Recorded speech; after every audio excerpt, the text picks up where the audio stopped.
de l'année, j'aimerais partager avec vous autour de cette question. Comment abordes-tu 2026?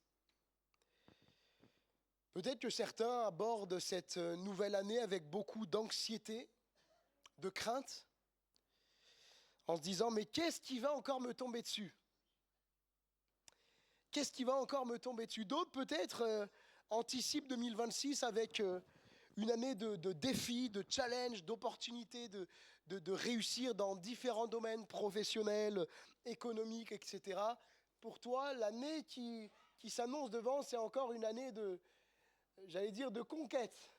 Hein, quelque part, on va remporter des victoires, voilà. Et en fait, la façon dont on aborde les choses conditionne bien souvent notre façon d'agir. Et j'aimerais partager avec vous 3 points, 3 clés pour bien aborder cette année à venir. Parce que finalement, parfois on se fait des résolutions, hein, même si ça se perd. Je vois que d'année en année, quand je regarde un peu les stats, on voit que ce truc des résolutions au 1er janvier se perd. Quelque part, c'est pas plus mal si on n'est pas capable de les tenir. Mais on se fait parfois des résolutions, mais on ne se donne pas les moyens d'obtenir ce que l'on veut. C'est-à-dire qu'on dit, voilà, cette année, je veux, par exemple, réussir dans tel domaine. Mais on n'investit pas notre temps, on n'investit pas notre énergie, et on continue à fonctionner de la même façon dont on fonctionnait avant. Et vous savez, parfois on pense que on a une façon de faire, ça ne marche pas, mais on se dit, mais un jour ça va marcher. Et on continue, ça ne marche jamais, mais on se dit, peut-être qu'un jour ça va marcher. C'est de l'utopie, c'est du rêve, appelons ça comme on veut. Mais à un moment donné, si je vois que j'agis, je pense d'une certaine façon, et que ça ne fonctionne pas, peut-être qu'il est temps de revoir les choses. Quelque part, si on fait des résolutions, mais qu'on garde, j'allais dire l'ancien logiciel, vous savez, un peu en informatique, quand il y a des mises à jour qui se font, ou même avec aujourd'hui les smartphones, vous avez des marques qui sont professionnelles pour ça, ils mettent toujours à jour les logiciels jusqu'à ce que le logiciel soit trop lourd et ne puisse plus supporter, que le téléphone ne puisse plus supporter, et ensuite, quand le téléphone ne supporte plus les mises à jour, vous avez l'ancien système. Mais sauf que les nouvelles applications qui se développent, elles se développent avec les nouveaux systèmes et pas les anciens. Donc à un moment, vous n'êtes plus à jour. Et nous, des fois, on fonctionne comme ça. On veut aller de l'avant, mais on veut encore fonctionner avec nos anciennes pensées. On dit, Seigneur, change-moi, mais parfois, dans le concret, on s'aperçoit qu'on n'a pas vraiment envie que Dieu nous change. Parce que quand Dieu nous change, parfois, c'est bien des chamboulements, bien des pleurs. Mais Dieu a le meilleur pour nos vies. Et je crois que si on veut aller de l'avant, à un moment, il faut être capable de se réformer. Donc la première clé, le premier point de ce message, c'est que ton approche conditionne ton état intérieur. C'est vrai qu'on anticipe, nos anticipations vont avoir un effet sur nos émotions, sur notre morale. J'allais dire, c'est indéniable, c'est inévitable. Si j'aborde les choses avec crainte, alors je vais entretenir un climat de peur. Si vous abordez des événements en vous disant, oh, comme je disais tout à l'heure, mais qu'est-ce qui va encore me tomber dessus? Quand vous abordez les choses comme ça, ne vous attendez pas à ce que de bonnes choses arrivent, parce que vous vous disposez, et même si des bonnes choses arrivent, vous serez focalisé sur les mauvaises choses.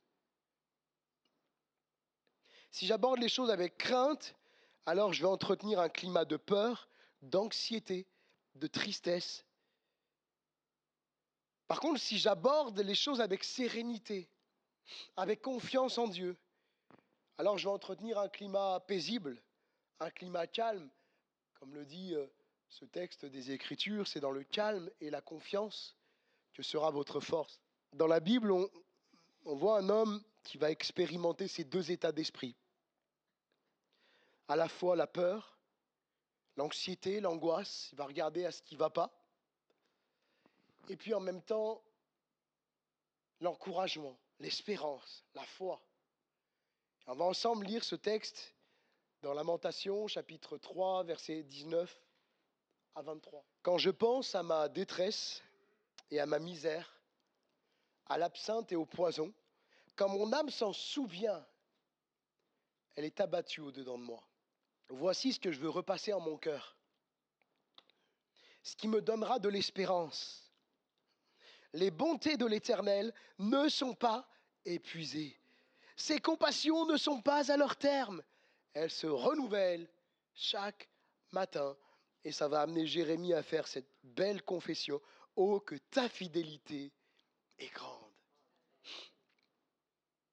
Nous voyons ici dans ce court passage 2 états qui animaient les pensées de Jérémie. Premièrement, un état où il repensait à tout ce qui lui était tombé dessus, toutes les difficultés, pardonnez-moi l'expression, toutes les galères qu'il a rencontrées. Et plus il pense à ça, plus il s'enfonce. Plus il y pense, il va être arrivé à dire « Mon âme est abattue au-dedans de moi. J'ai plus de force, j'en peux plus, je suis à bout. » Mais quand il décide de concentrer ses pensées, concentrer son cœur sur Dieu, sur la grâce, les bontés, la miséricorde de Dieu, la fidélité de Dieu, quand bien même il a pu être infidèle, Dieu est demeuré fidèle, eh bien ça lui donne de l'espérance et ça l'amène à louer Dieu. Nos craintes, nos peurs, nos angoisses, cette façon d'aborder les choses ne change pas l'extérieur. La seule chose qu'elle va changer, c'est l'état de mon cœur. La seule chose si j'anticipe les choses avec peur, avec crainte, la seule chose qui change, c'est l'état de mon cœur. Je vais être dans l'anxiété, dans toutes sortes d'émotions. Et Job avait réalisé que sa crainte allait le desservir. Lorsqu'il dit au chapitre 3, au verset 25, « Ce que je crains, c'est ce qui m'arrive. Ce que je redoute, c'est ce qui m'atteint. » Job avait compris ce principe que, à force toujours d'anticiper le négatif, il récolte du négatif. Je crois que ça nous parle à chacun. Parce que, bien sûr, on peut anticiper les choses quand on met en place des projets, quand on réfléchit à son avenir, etc., etc. On est amené à anticiper les bonnes choses et les moins bonnes choses dans le but d'être prêt quelque part à rebondir. Mais il faut accepter qu'on a des limites. Et il ne faut pas nous focaliser sur ce qui peut ne pas aller, mais plutôt se concentrer sur Dieu. Ne fixe pas tes pensées sur ce qui te tire vers le bas. C'est un principe biblique. L'apôtre Paul dira, « Voici, je fais une chose, me portant vers ce qui est en avant, regardant ce qui est en avant, je cours vers le but. » Paul avait compris que de regarder en arrière, ça n'allait rien lui apporter de bon. Alors bien sûr, le passé nous sert aussi d'exemple. Il nous sert d'exemple pour, quelque part, tirer des leçons du passé. Parce qu'attention, il ne faut pas se dire, oui, je suis une nouvelle créature, j'ai plus besoin du tout. Il ne faut surtout absolument pas regarder au passé. Ouais, sauf que tu étais coléreux dans le passé et tu es toujours coléreux. Tu étais jaloux, tu es toujours jaloux. Tu étais menteur, tu es toujours menteur. Donc à un moment, il faut regarder au passé pour tirer des leçons. Et dire, c'est vrai que l'ancien moi, il était comme ça, mais est-ce que c'est ce que Dieu veut pour moi? Est-ce que je suis appelé à demeurer dans l'ancien moi? Le combat des pensées, c'est un combat rude, mais parfois tellement négligé. Beaucoup de tentations naissent d'une pensée. Beaucoup de dépressions naissent d'une pensée. Jésus mettra le focus, l'accent sur les pensées lorsqu'il dira « Si quelqu'un convoite dans son cœur une autre femme, il a déjà commis un adultère dans son cœur avec elle. » Jésus, on pourrait dire, mais wow, il pousse loin, mais Jésus, qui est notre Sauveur, qui est notre Seigneur, celui qui nous a créés, il connaît l'être humain parfaitement. Et s'il dit cela, c'est parce qu'il sait que le péché naît toujours d'une pensée. Et il est important de veiller sur nos pensées, de ne pas laisser des pensées néfastes gagner du terrain dans nos vies. Il y a des pensées qu'on ne contrôle pas. Les pensées, elles arrivent, et ça vient comme ça. Mais par contre, ce que je contrôle, c'est l'entretien que je vais lui accorder. Si j'entretiens une pensée qui arrive, si je la refuse, je passe à autre chose, je refuse de l'entretenir. Mais si je commence à l'entretenir, à lui laisser prendre de la place, elle devient un problème. Jérémie l'avait compris, plus il pensait aux choses douloureuses qu'il avait vécues, plus son âme était abattue, triste, découragée. Mais dès lors qu'il change l'orientation de ses pensées, il se concentre sur les bontés infinies de Dieu. Alors son cœur est rempli d'espérance. Il se relève de sa déprime et il va de l'avant.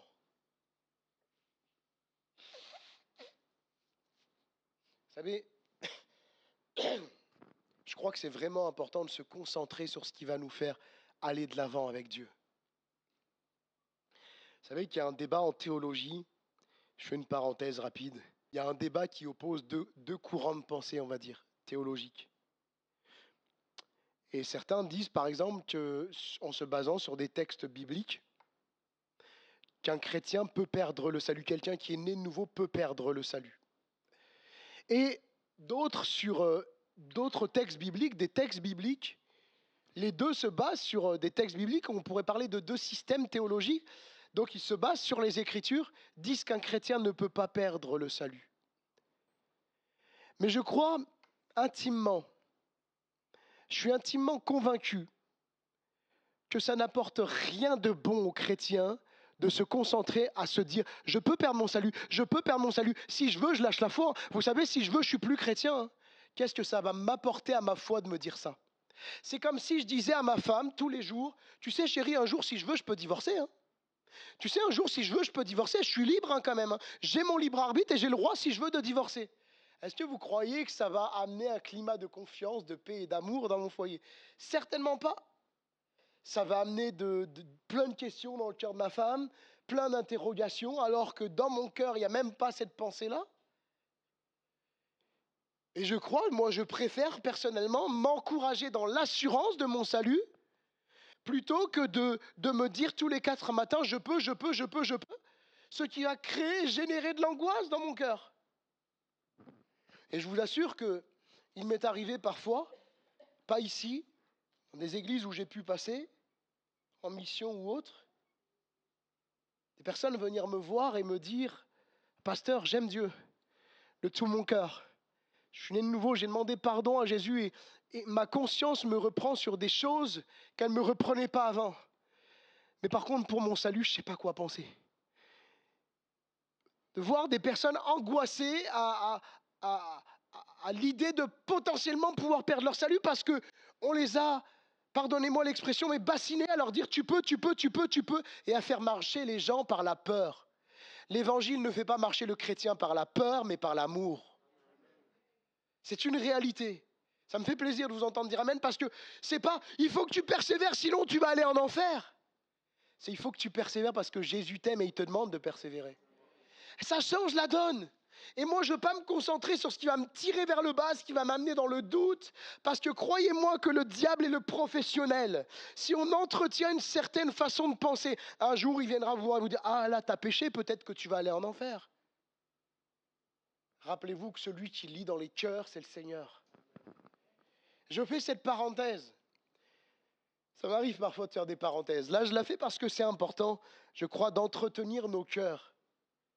D'entretenir nos cœurs dans ce qui va nous encourager dans notre foi. Et pas ce qui va semer des doutes, de la peur, de la crainte. C'est pas de ça. On a déjà bien assez d'épreuves, de situations, de circonstances qui peuvent amener des doutes dans nos cœurs. L'apôtre Paul donnera ce conseil spirituel aux chrétiens de Rome, dans Romains 12, 2, dans la transcription Parole vivante. Ne vous coulez pas simplement dans le moule de tout le monde. Ne conformez pas votre vie aux principes qui régissent le siècle présent. Ne copiez pas les modes et les habitudes du jour. Laissez-vous plutôt entièrement transformer par le renouvellement de votre mentalité. Adoptez une attitude intérieure différente. Donnez à vos pensées une nouvelle orientation afin de pouvoir discerner ce que Dieu veut de vous. Ainsi, vous serez capable de reconnaître ce qui est bon à ses yeux, ce qui lui plaît et qui vous conduit à une réelle maturité. On a besoin de se laisser transformer par le Saint-Esprit dans nos pensées, en comptant sur l'aide de Dieu, d'orienter nos pensées différemment comme Jérémie va le faire. Et oui, parce qu'on a notre part à faire. C'est-à-dire qu'on compte sur la grâce et l'aide de Dieu, mais là il est dit, adoptez une attitude intérieure différente. Donne à tes pensées une nouvelle orientation. Dieu nous a laissé sa parole. Et dans sa parole, nous avons tout ce qu'il faut pour donner à nos pensées une nouvelle orientation. Donc ne fixe pas tes yeux sur ce qui te tire vers le bas, mais fixe plutôt tes yeux sur Jésus. Alléluia. Ensuite, n'oublie pas Dieu dans tes prévisions. Peut-être qu'en pensant à 2026, tu établis des plans, tu fais des prévisions, parfois positives, mais aussi parfois négatives. S'il y a au milieu de nous peut-être des comptables, des chefs d'entreprise, etc., quand on fait les budgets prévisionnels, quand on calcule à la fois ce qui peut être une dépense et ce qui peut être une recette, ce qui peut être un moins, ce qui peut être un plus. Mais Dieu, on le met où dans nos prévisions? C'est humain de planifier les choses. Ce n'est pas mauvais en soi d'anticiper de potentiels problèmes, etc. Mais là où il faut veiller, c'est à ce que ce ne soit pas un sujet d'inquiétude, de stress, de peur. Et de dire, ok, il peut m'arriver ça, mais déjà, ce n'est pas parce qu'il peut que ça va m'arriver. Et je dois croire que Dieu est capable de changer toute chose. Il est celui dont Daniel va dire dans Daniel 2, 21, c'est Dieu qui change les temps et les circonstances. Est-ce que j'ai mis Dieu dans mes prévisions? Est-ce que tu as mis Dieu dans tes prévisions? L'apôtre Jacques dira à certains chrétiens qui établissent des plans, qui ont tendance à oublier Dieu dans leurs prévisions, Jacques va dire, à vous maintenant qui dites aujourd'hui ou demain nous irons dans telle ville et nous y passerons une année. Nous trafiquerons et nous gagnerons. Vous qui ne savez pas ce qui arrivera demain. C'est pour nous aussi. Vous qui ne savez pas ce qui arrivera demain. Car qu'est-ce que votre vie? Vous êtes une vapeur qui paraît pour un peu de temps et qui ensuite disparaît. Vous devriez dire au contraire, si Dieu le veut, nous vivrons et nous ferons ceci ou cela. Jacques chapitre 4, verset 13. Sommes-nous prêts à nous laisser chambouler dans nos plans, dans nos projets, parce que Dieu l'a souverainement voulu? J'avance. Deuxièmement, laisse à Dieu ce que tu ne contrôles pas. Laisse à Dieu ce que tu ne contrôles pas. Il y a des choses que nous ne contrôlons pas. L'être humain, il aime être maître de son destin. Il aime tout contrôler. Et on aime pouvoir contrôler ce qui nous arrive et maîtriser les choses, que rien ne nous échappe. Bien des choses nous arrivent dans la vie qui ne dépendent pas de nous, qui échappent à notre contrôle. Et Jésus donne un enseignement à ce sujet. Ce sont les choses que nous ne maîtrisons pas. On peut lire Matthieu chapitre 6, verset 31. Un bon conseil de Jésus pour commencer l'année. Matthieu 6, 31. Ne vous inquiétez donc pas et ne dites pas, que mangerons-nous? Que boirons-nous? De quoi serons-nous vêtus? Car toutes ces choses, ce sont les païens qui les recherchent. Retenez cela, un peu comme un leitmotiv pour cette année. Votre Père céleste sait que vous en avez besoin. Ton Père céleste, mon Père céleste, sait ce dont j'ai besoin. Il sait ce dont tu as besoin pour 2026. Cherchez premièrement le royaume et la justice de Dieu. et toutes ces choses vous seront données par-dessus. Et Jésus insiste, ne vous inquiétez donc pas du lendemain, car le lendemain aura soin de lui-même. À chaque jour suffit sa peine.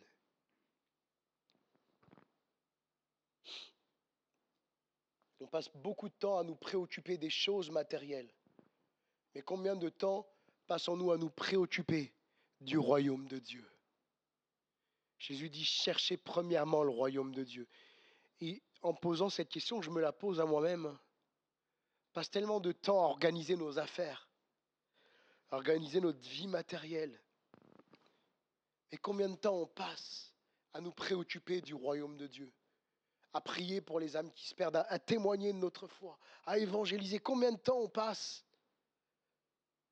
j'allais dire, dans l'inquiétude du royaume de Dieu, à penser au royaume de Dieu et à agir pour le royaume de Dieu? Tu ne maîtrises pas l'avenir, Dieu, oui. C'est vrai qu'on ne maîtrise pas l'avenir. Lorsque Jésus dit que chaque jour suffit sa peine, c'est pour nous enseigner à ne pas anticiper l'avenir avec inquiétude. À 2 reprises, il dit, ne vous inquiétez pas. Ne vous inquiétez pas du lendemain. Parce que comme je le disais tout à l'heure, notre inquiétude ne change rien d'autre que la disposition de nos cœurs, que notre état intérieur. Tu ne contrôles pas demain. Je ne contrôle pas demain. Je n'ai pas de maîtrise sur ce qui se passera demain. Et même si je peux envisager 2026, je peux projeter certaines choses, je ne les maîtrise pas. Je ne maîtrise pas les impondérables. Je ne maîtrise pas les imprévus qui peuvent survenir. Et c'est vrai que la vie, elle nous le montre qu'on ne maîtrise pas toutes ces choses. Il suffit simplement de regarder, bon, allez, tiens, ce matin, je vais aller au travail et je prends ma voiture et normalement, en une demi-heure, je suis arrivé au travail, tout se passe bien. Et puis mince, il y a eu les gilets jaunes qui sont passés par là et qui ont décidé de bloquer tous les ronds-points, toutes les routes. Et puis de rester jusqu'à pas d'heure. Mince, on n'y avait pas pensé à ça. Ça, on le vécu. Je me souviens, quand il y avait les gilets jaunes, je pars du travail et j'anticipe déjà, je me dis, de toute façon, ils vont bloquer cette route-là. Si je passe par cette route-là, je suis bon, je suis tranquille. Il n'y avait pas des gros tracteurs là sur la route qui bloquaient avec le feu et tout. C'est pas possible. Ils bloquent partout. Et oui, parce qu'on peut anticiper les choses, mais il y a tellement d'impondérables dans la vie qu'on ne maîtrise pas. La vie nous apprend qu'on peut planifier, on peut anticiper, mais que celui qui reste maître des temps et des circonstances, c'est le Seigneur. Je ne maîtrise pas l'avenir, nous ne maîtrisons pas l'avenir, Dieu maîtrise l'avenir. De vouloir anticiper peut avoir ce double effet, comme je le disais, de nous amener à prévoir, mais cela peut nous mettre aussi en face de nos incapacités, de nos faiblesses, et être source de grand stress si bien sûr on ne met pas Dieu dans nos anticipations. Ensuite, Dieu sait de quoi tu as besoin et il pourvoira. Intellectuellement, nous avons assimilé cet enseignement. Je pense que si je faisais un sondage et que je dis qui est conscient que Dieu sait de quoi vous avez besoin et qu'il vous donnera ce dont vous avez besoin, au moment où vous avez besoin, tout le monde lèverait la main. Mais par contre, dans le concret, quand on est dans l'épreuve, quand on est dans la difficulté, on semble oublier cet enseignement biblique que nous avons. Enfin, pas oublier, c'est pas ça que je veux dire, mais ça semble s'amenuiser en face de l'épreuve et de la difficulté. À chaque fois que tu feras, mon frère, ma sœur, face à l'inquiétude, à la peur du manque, rappelle-toi cette parole de Jésus. Votre Père céleste, c'est que tu en as besoin. Et je vous assure que ce type de message, je me le prêche à moi-même. Je me le prêche à moi-même. Dieu sait ce que j'ai besoin. Et face à l'inquiétude, qu'on puisse se rappeler cette parole de Jésus, Dieu sait ce dont tu as besoin. Et puis, troisième point, j'avance. Troisième point, chaque jour est une occasion de mieux connaître Dieu. Voici une façon d'aborder cette nouvelle année qui s'ouvre devant nous. Merci Seigneur de ce qu'en 2026, tu vas me donner des occasions de mieux te connaître. Chaque jour où Dieu nous prête vie est un jour pour le connaître un peu plus, pour être encore plus témoin de sa grâce, de son amour, de sa patience. Osée chapitre 6, verset 4. Connaissons, cherchons à connaître l'Éternel. On pourrait continuer la suite du verset. Sa venue est aussi certaine que celle de l'horreur. Il viendra pour nous comme la pluie du printemps qui arrose la terre. Et là, je ne vais pas... au moment où je vous lis ce passage, j'ai envie de parler davantage sur ce passage, mais je ne vais pas aller plus loin. Mais on a encore une preuve là de la divinité de Jésus. Il est parlé de l'Éternel, sa venue. Qui est celui qui revient en gloire? Qui est celui qui revient chercher son Église? C'est le Christ, le Seigneur. Donc c'est un désir brûlant dans nos cœurs. Nous voyons dans ce texte le désir qui habite le cœur du chrétien né de nouveau, celui de connaître, de chercher à connaître davantage Dieu. Le chrétien n'est pas un être passif qui dit « Dieu s'est révélé à moi, eh bien qu'il continue de le faire, moi j'ai rien à faire ». Non, le véritable chrétien se fait connaître par sa vie de sanctification. Cette vie qui est constamment à la recherche de plus connaître Dieu, d'être plus proche de lui, de vivre une vie qui lui est agréable, une vie d'intimité, dans les victoires comme dans les échecs, dans les victoires comme dans les épreuves. Seigneur, je veux te connaître plus. Mais comment connaître davantage le Seigneur? Eh bien, connaître Dieu par sa parole. Dieu nous a laissé sa parole dont le psalmiste va dire qu'elle est une lampe à nos pieds et une lumière sur notre sentier. Parfois on aime on veut des éclaircissements, parle-moi par tel moyen, parle-moi par tel moyen. Mais Dieu nous dit, mais je t'ai laissé ma parole. C'est le moyen par excellence pour que je te fasse connaître ma volonté. Connaître Dieu par sa parole. La Bible nous fait connaître Dieu. Par son esprit, Dieu parle au travers de la Bible, parce qu'elle est inspirée. Vous connaissez ce texte dans 2 Timothée 3,7 qui nous dit que la Bible est utile pour enseigner, corriger, convaincre et instruire. Elle nous apprend comment être agréable à Dieu, elle nous enseigne ce qu'il attend de nous. Et nous savons aussi que la Bible, parce qu'elle est la parole de Dieu, elle est vivante et elle est puissante. Plus tranchante qu'une épée à double tranchant, l'Écriture nous dit. Donc connaître Dieu par sa parole, c'est vraiment important, parce que Dieu nous montre sa volonté par sa parole. Alors que parfois on peut se laisser prendre par nos ressentis, par nos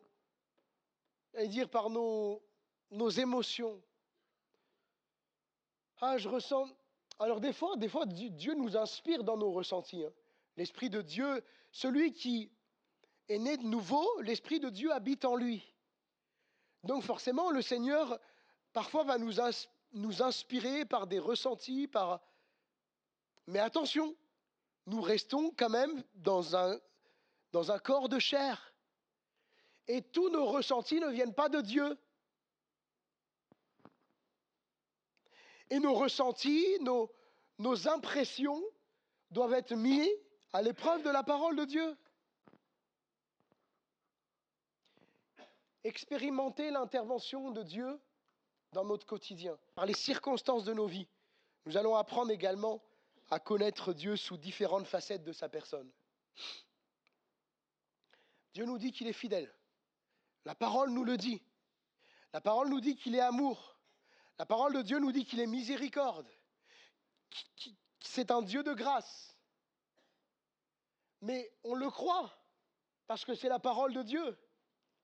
Mais quand on est amené à traverser des situations, ou après coup, parce que parfois on ne le réalise pas immédiatement, après coup, quand on réfléchit, on dit « Waouh, Dieu a vraiment été fidèle ».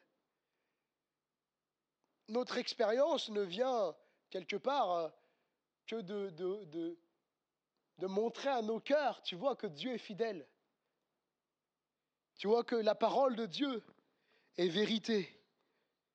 Et c'est vrai que on expérimente son grand amour, parfois nous expérimentons sa patience. Dans d'autres moments, lorsque nous avons commis un péché et que nous nous repentons, nous expérimentons son pardon. Bien que nos expériences, je vais utiliser un grand mot là, ne soient pas dogmatiques, c'est-à-dire on ne peut pas faire de nos expériences un dogme, elles ne sont pas une référence, une règle en matière de foi, contrairement à la parole de Dieu, la Bible, qui est la seule autorité. Cependant, Dieu nous fait vivre des expériences pour que nous apprenions à le connaître davantage. On n'aime pas les épreuves. Non, on n'est pas fou, on n'aime pas les épreuves. Qui en cette année va dire, en cette fin d'année va dire, Seigneur, en 2026, envoie-moi plus d'épreuves. Envoie-moi plus de souffrances. Envoie-moi plus de difficultés. Personne, en tout cas, moi, je ne le fais pas. Mais par contre, au travers des épreuves, Dieu se révèle à nous. Et nous apprenons à connaître un peu plus le Seigneur dans son caractère, dans ce qu'il est, dans des facettes de sa personne.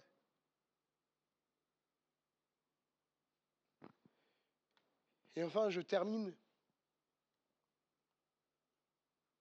Fais confiance à Dieu pour 2026. Faisons confiance, frères et sœurs, à Dieu pour 2026. Vous savez, le mot grec qui désigne, je ne vais pas regarder dans l'hébreu, mais le mot grec qui désigne la foi, c'est pistis. Et pistis désigne aussi la confiance. Le fait d'avoir confiance en quelqu'un. En fait, la foi, c'est aussi une question de confiance. Si je vous mets sur une échelle et que je vous dis, vas-y, saute, je te rattrape. Je ne sais pas combien vont oser le faire. Bon, au passage, c'est pas dit que j'arrive à vous récupérer. Mais si je demande à mon fils là de 3 ans, je dis, vas-y, Esaïe, saute, papa, il te rattrape. T'as rien à craindre. Alors, il va y avoir un combat et une lutte. Ça, je l'ai vu. Je me souviens même quand on était en vacances à la piscine et que je disais à ma fille, vas-y, saute, papa, il te rattrape. Là, l'été dernier, saute, papa, il te rattrape. Elle a bataillé pendant je ne sais pas combien de temps. Non, mais papa, non, rapproche tes bras, rapproche encore tes bras. Saute. La première fois, donc, j'ai approché mes mains au maximum d'elle. Et puis après, elle a compris qu'elle n'avait rien à craindre. Et la confiance, c'est ça. Dieu nous dit, avance. Tu ne sais pas de quoi demain sera fait, mais fais-moi confiance. Tu peux y aller parce que je suis avec toi. Tu peux avancer sereinement. Tu peux envisager 2026. Tu peux continuer à aller de l'avant parce que je suis avec toi. Et peut-être que et j'aimerais vraiment terminer par là et m'adresser peut-être à ce matin à quelqu'un qui ne vit pas encore avec Dieu. Tu crois en Dieu, mais tu ne vis pas pour Dieu. Tu as une certaine foi. Vous savez, entre guillemets, cette foi, vous la trouvez dans la parabole du semeur, où il croit pendant un temps. Et toi, tu es là, tu crois pendant un temps, et puis, mais tu ne vis pas vraiment pour Dieu, tu t'es pas repenti de tes péchés. Et aujourd'hui, si je te demande, est-ce que tu as l'assurance que si tu meurs, tu vas au paradis parce que Jésus vit en toi, tu n'es pas capable de dire oui. Ben, j'aimerais te dire quelque chose ce matin. Place ta foi en Jésus, place ta confiance en Jésus. Arrête de vivre ta vie pour toi. Arrête de vouloir maîtriser ta vie pour toi-même. Mais choisis de vivre ta vie pour Jésus. Jésus t'appelle à la repentance. Jésus est patient. Ça fait combien de temps que Dieu t'appelle? Ça fait combien de temps que Dieu te dit, mon fils, donne-moi ton cœur. Et toi, tu es là, tu résistes. Mais j'aimerais te dire, comme Dieu va dire à l'apôtre Paul, c'est en vain que tu résistes. Tu résistes, mais c'est en vain. Parce que de toute façon, tôt ou tard, Dieu va trouver le chemin de ton cœur. Alors ce matin, n'attends plus. Repends-toi de tes péchés. Demande pardon à Jésus d'avoir vécu sans lui. Et dis maintenant, Seigneur, ma foi, ma confiance, elle est en toi. Prends ma vie, fais-en ce que tu veux. Ma vie, elle est pour toi. Si tu fais cela, Jésus vient vivre en toi par son esprit. Son esprit vivra en toi. Tu sortiras de ces moments différents avec Dieu dans ta vie, où Dieu va t'éclairer, va parler par la Bible, et va t'éclairer dans ta conscience, et tu vas trouver cette joie d'être sauvé pour l'éternité. Alors ce matin, si tu entends la voix de Dieu, abandonne-toi à lui, repens-toi, et place ta foi en Jésus, parce qu'il est mort sur la croix pour te donner la vie éternelle. Il est mort sur la croix pour te sauver. Il est mort sur la croix pour prendre ton péché. Ses pieds et ses mains ont été cloués, son corps a été ensanglanté. C'est une scène violente qu'il y a eu à la croix pour que un jour tu ne subisses pas cette mort éternelle, l'enfer. Alors ce matin, si quelqu'un ne l'a pas fait, viens à Jésus et repens-toi.